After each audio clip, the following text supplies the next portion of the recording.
Hello student, happy new year मेरी तरफ से।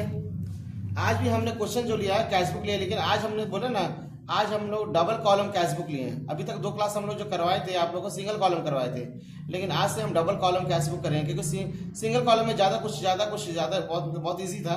तो अब हम लोग क्या करेंगे, डबल कॉलम लेंगे और इसको हम लोग कंटिन्यू 3-4 क्लास हमारा डबल कॉलम करेंगे, क्योंकि इसमें बहुत सारा चीज़ को हम लोग को समझना पड़ता है ना। इसलिए इसको हम डबल कॉलम अभी कैश बुक जो हमारा अभी लगातार चलेगा। ठीक है, हमने क्वेश्चन लिया है 1 अप्रैल 2025 को cash in hand 20,000, cash at bank 30,000, यानी हम कैश एट बैंक दोनों लेके चल रहे हैं इस क्वेश्चन में। कैश इन हैंड मेरे पास पहले से बैलेंस 20,000 है, कैश एट बैंक 30,000 है। ठीक है, ये हम जो क्लोजिंग था उसको ओपनिंग लिए, कैश इन हैंड 20,000 और कैश एट बैंक 30,000।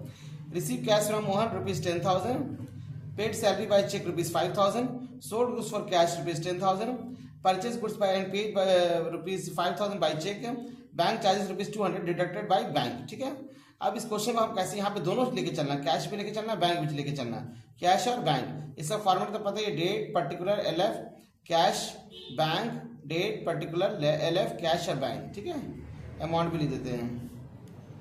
अब देखते हैं हमारा क्वेश्चन जो है 1 अप्रैल 2025 को डेट में डेट लिख देते हैं 1 अप्रैल 2025। मेरे पास पहले से बैलेंस लिख देंगे, मेरे पास पहले से कैश बैलेंस कितना है 20,000, बैंक बैलेंस हमारा है 30,000। अब इस क्वेश्चन में हम देख लेते हैं 2 अप्रैल क्वेश्चन लिए, रिसीव कैश फ्रॉम मोहन, हमको मोहन से कैश मिल रहा है। ठीक है, यहाँ पे तो बैंक आया नहीं क्योंकि किस क्वेश्चन में ट्रांजेक्शन में कैश और बैंक है, यानी इसका जनरेट अगर हम पास पोस्टिंग करेंगे तो कैश अकाउंट या तो मोहन अकाउंट हो जाएगा। रिसीव कैश फ्रॉम मोहन है। ठीक है, तो यहाँ पे किसका बनेगा, हमारे पास क्या चाहिए आ रहा है, रिसीव कैश फ्रॉम मोहन, यानी कैश हमारे पास आ रहा है। तो क्या एंट्री पास करेंगे हम लोग 2 तारीख को, 2 अप्रैल 2025 टू मोहन ₹10,000। फिर ये हमारी एंट्री हो गई, ये एंट्री क्या। तीसरा हम लिया पेड सैलरी बाय चेक, यानी कि सैलरी तो दे रहे हैं लेकिन उसको क्या करें, चेक से पेमेंट कर रहे हैं, यानी कि हमारा क्या चाहिए हो रहा है, इसमें कैश ट्रांजेक्शन नहीं होगा, इसका अगर जनरेटरी में पास करेंगे तो सैलरी टू बैंक हो जाता है। तो अगर हम किसी को चेक पेमेंट कर रहे हैं तो क्या किस साइड जाएगा, पेमेंट साइड ही जाएगा। Paid salary by cheque, salary दे रहे किससे दे रहे, चेक से। तो ये हमारा क्या हो जाएगा, बैंक का बैलेंस हमारा क्या हो जाएगा, माइनस हो जाएगा। अगर किसी को हम चेक से पेमेंट करते हैं तो हमारे पास जो बैंक का बैलेंस है वो माइनस हो जाएगा, क्योंकि वो बंदा जो सैलरी जिसको हम दिए हैं चेक से वो हमारे अकाउंट से क्या करेगा, पैसा निकाल लेगा, तो हमारा बैलेंस क्या हो जाएगा, कम हो जाएगा। तो अगर बैंक का बैलेंस हमारा कम हो जाए तो क्या करेंगे, पेमेंट साइड जाएगा।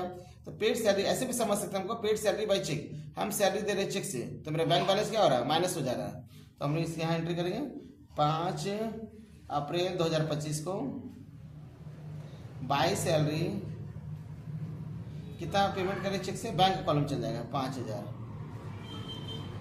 नेक्स्ट है सोल्ड गुड्स फॉर कैश, फिर नगद माल बेचे, तो हमारे पास कैश आ रहा है 10 अप्रैल 2025 को टू सेल्स 10,000। फिर इसका एंट्री हो गया purchase goods and paid by ₹5,000 by cheque, फिर यहाँ चेक से पेमेंट करें, तो चेक से पेमेंट करें तो पेमेंट साइड जाएगा, ये रिसीप्ट हो गया, ये पेमेंट हो रहा है 11/4/25 बाय परचेज, चेक से पेमेंट करें ना, बाय पे कितना जाएगा 5,000 रुपया। फिर नेक्स्ट है बैंक चार्जेस, बैंक में हमारा जो अकाउंट में बैलेंस पैसा रहता है उसमें क्या होता है, कभी कभी बैंक क्या करती है, चार्जेस ले लेती है, और वो क्या करता है हमारे अकाउंट से ही पैसा काट लेती है, उसमें कैश हम लोग का मतलब नहीं रहता है। मान लेते हमारे अकाउंट में 10,000 बैलेंस है, बैंक हमारा 500 रुपये काट लिया, तो हमारा बैंक बैलेंस क्या होता है, कम हो जाता है। तो बैंक अगर कोई चार्जेस काटती है तो हमारा बैंक बैलेंस क्या होता है, कम हो जाता है, इसलिए इसको कहाँ दिखाएंगे, पेमेंट साइड दिखाएंगे। 12 अप्रैल 2025 को बाय बैंक चार्जेस 200। ठीक है, ये बैंक चार्जेस जो ले रही बैंक खुद काट ले रही अकाउंट से, इसमें कैश से कोई मतलब नहीं, इसलिए इसका कॉलम कहाँ जाएगा, बैंक कॉलम में जाएगा पेमेंट साइड, क्योंकि हमारा बैलेंस क्या हो रहा है, कम हो जा रहा है। बैंक का बैलेंस क्या हो रहा है, हमारा कम हो जा रहा है। अगर बैंक का बैलेंस हमारा बढ़ रहा है तो रिसिप्ट साइड चला जाएगा, और बैंक का बैलेंस हमारा घट रहा है पेमेंट करने से तो इधर चल क्रेडिट साइड चल जाएगा। ठीक है, अब बैलेंस करने का वही सेम नियम है, अब हम लोग इस तरह से बैलेंस करेंगे।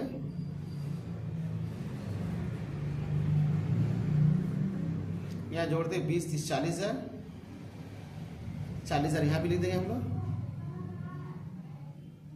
ठीक है, यहाँ पे हमारा वही कुछ भी पेमेंट नहीं हुआ तो ये अमाउंट हमारा बैलेंस हो जाएगा 30 अप्रैल को। महीना का तो बैलेंस करना पड़ता है बाय बैलेंस CD 40,000।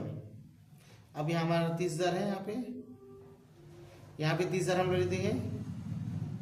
अब 30,000 में से हमारा पेमेंट कितना हो गया, बैंक बैलेंस का पेमेंट कितना हो गया, 10,200। 10,200 हमारा कम हो गया 800, 9, 19,800, यानी बैंक बैलेंस हमारा कितना हो जाएगा, 19,800। ठीक है, 19,800। अब CD को हम लोग BD कर लेंगे। अप्रैल के बाद कौन सा मई आ गया, 1 मई 2025 टू बैलेंस BD। हमारे पास अब कैश का बैलेंस कितना बचा, 40,000। अब बैंक का बैलेंस अब हमारे अकाउंट में कितना पैसा रह गया, 19,800।